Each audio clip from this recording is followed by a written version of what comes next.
Pas de protocole de fin de grève en vue. Les négociations entre la direction d'EDF et l'intersyndicale sont au point mort. La direction assure qu'elle met tout en œuvre pour limiter la gêne occasionnée. Tout autre discours du côté des grévistes. Nous avons déposé un préavis. Nous avions 5 jours pour pouvoir négocier. Lorsque nous avons débuté notre grève lundi, si vous avez bien remarqué, il n'y a pas eu de baisse de charge. Donc cela veut dire que ça ne nous fait pas plaisir de baisser la charge. Ce que nous voulons, nous, c'est négocier.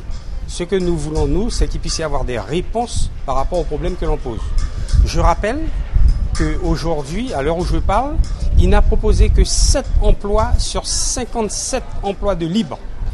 Et pourtant, il n'a pas ajouté un centime parce que ces emplois sont budgétisés, ils existent au niveau d'EDF.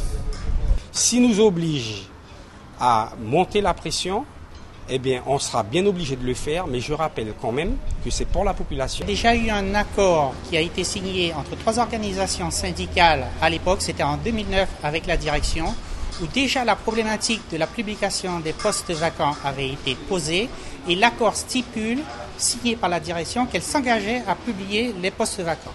Donc, le problème de la mémoire de la direction sur ces accords aussi est posé, ce qui nous pousse à obtenir des résultats concrets et pas des plans sur la comète. Il n'y a pas d'amalgame. Nous ne sommes pas là pour privilégier une partie de la population par rapport à une autre. Nous sommes là pour respecter une procédure, donc la réglementation, c'est bien clair.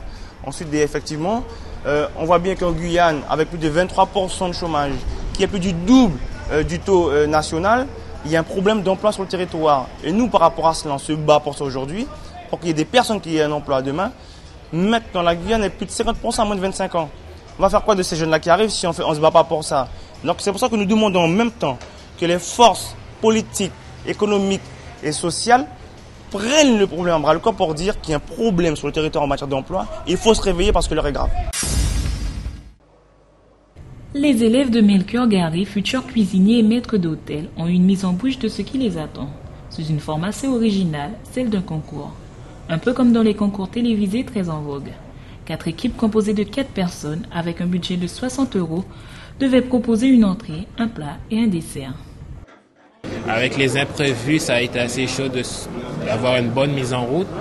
Mais quand on veut un peu, on dit, donc il faut s'accrocher et on va baisser les bras. Donc il faut travailler. Surtout que c'est une première pour moi. Donc ça me donne déjà une préparation au bac, comme je suis en dernière année en restauration. Donc, voilà. On voulait créer une véritable dynamique métier autour de la profession, des professions de la restauration. On a un partenariat de longue date avec Melchior Garé puisqu'on reçoit leurs élèves régulièrement. On en a eu 11 depuis le début de l'année et c'était une façon pour nous de formaliser ce partenariat et puis en même temps de créer une dynamique pour motiver les cuisiniers des armées, les cuisiniers du lycée et puis regrouper toute la restauration autour de cette dynamique puisqu'on a eu la chance d'accueillir le chef de la villa qui nous assiste toute la journée et puis d'être accueillis par des sociétés de Guyane qui nous ont ouvert leurs portes. 4 équipes composées de 4 personnes au total. Chaque groupe était composé de 2 élèves, l'un chargé de la cuisine, l'autre de la salle et de 2 militaires. Un face-à-face culinaire qui réveille les papilles. Un concours du métier de la cuisine, puisqu'on a composé des équipes mixtes, des équipes de cuisiniers de l'armée, avec 2 de nos lycéens, dont un sera en cuisine et un sera maître d'hôtel pour présenter les plats. Donc ils sont partis ce matin à 6 h sur le marché, faire leurs courses. Ils ont acheté tout leur panier. Ils doivent composer dans la matinée une entrée, un plat, un dessert pour 3 personnes sur le thème la Guyane entre terre et mer. Donc c'est un menu local. On voulait aussi axer ce concours sur ce point parce qu'il nous paraissait important de mettre en valeur aussi les produits locaux, les produits du marché, les produits frais. Le menu entre terre et mer, un exercice d'entraînement pour les étudiants avant le bac qui approche à grands pas.